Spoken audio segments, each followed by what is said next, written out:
Yeah, so my name is Dave Reid. I have a long, cumbersome title, Principal Investigator in Ecosystem Approach to Fisheries Management. So that's really about fisheries and the ecosystem, both effect of one and the other.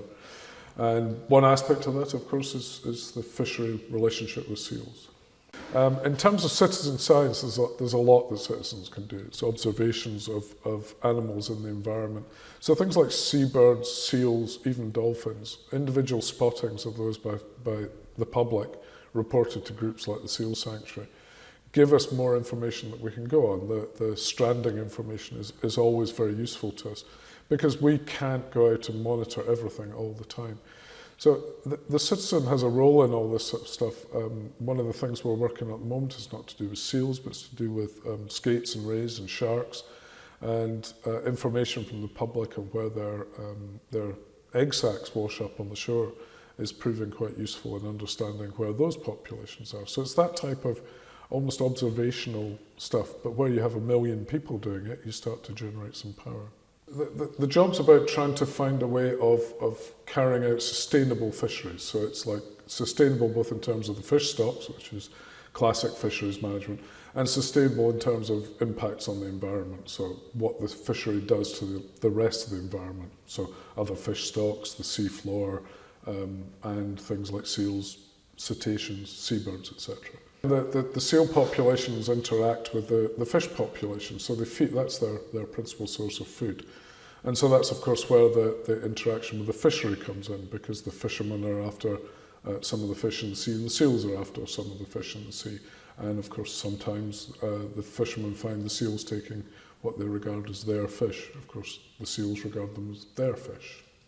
What I was looking for was I was actually looking for something where the interaction was direct, close, and important. You know, where there was an interaction between fishermen or the fisheries and component of the ecosystem, where you could actually start to get some hard numbers on what was going on, and where there was a key need to develop a more, how shall we say it, a more scientific, hard number based understanding of how that interaction was working. And seals were definitely a good candidate, and we have some very good seal scientists in Ireland that I was lucky enough to be able to work with, so that was why we headed down that particular road. So when you look at an ecosystem, it's all the components in it. It's all the living components and the non-living components. So you're, in the case of the marine environment, which is my speciality, you're looking at everything from whales down to the smallest plankton. You know, classically, you're either eaten or eat everything else in the ocean. And that's the food web interaction. And that's really a lot of what the ecosystem's about, is how all the organisms interact in that, and then how we interact with that. And because everything is either eaten by or eats everything else in some way or other, then one of the things with seals, to come back to seals, is that they're at the top of that. You know, they're the last group that eat something. There's very little that eats seals thereafter.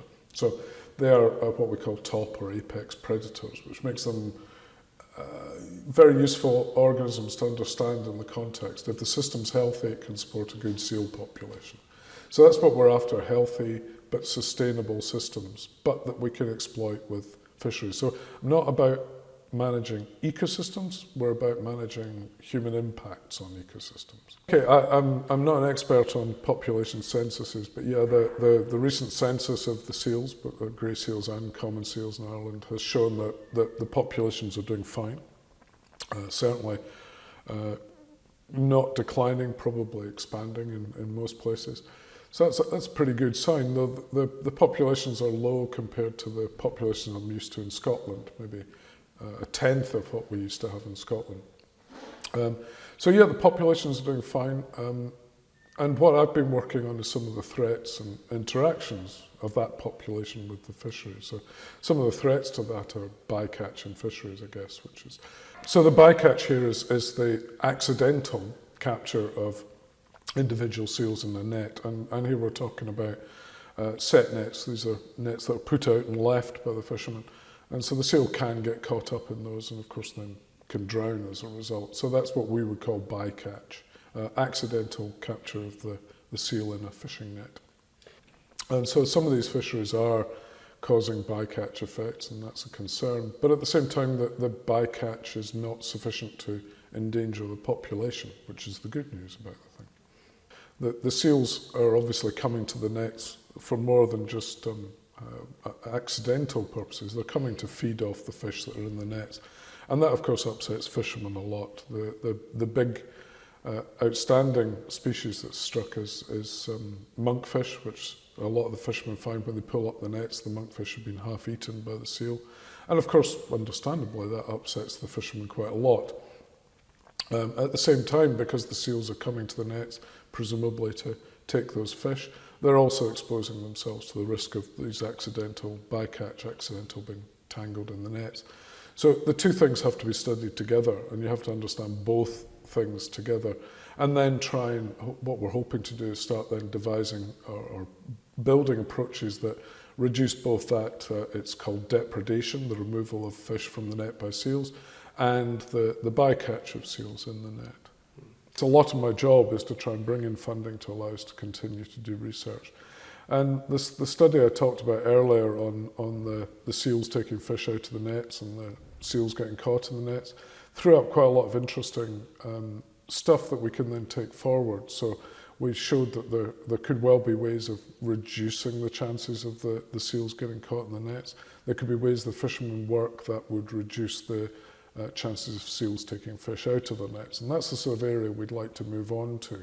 So we've identified, at least in part, that there's a problem, and now we want to try and identify ways of maybe not eliminating that problem, but reducing it. So fewer dead seals caught in nets and fewer fish that have been eaten before they can get to market, and perhaps take some tension out of the whole system.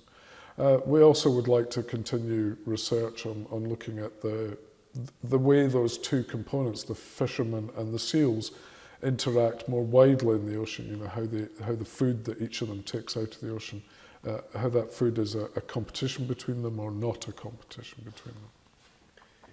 Okay, so the studies I've described here were research studies, doing science, trying to find out what's going on. And what we'd really like to do is then develop the understandings we got there and take that forward to try and find solutions to the problems of these interactions, where it affects both the seals in terms of bycatch and it affects the fishermen in terms of lost catches, lost livelihood.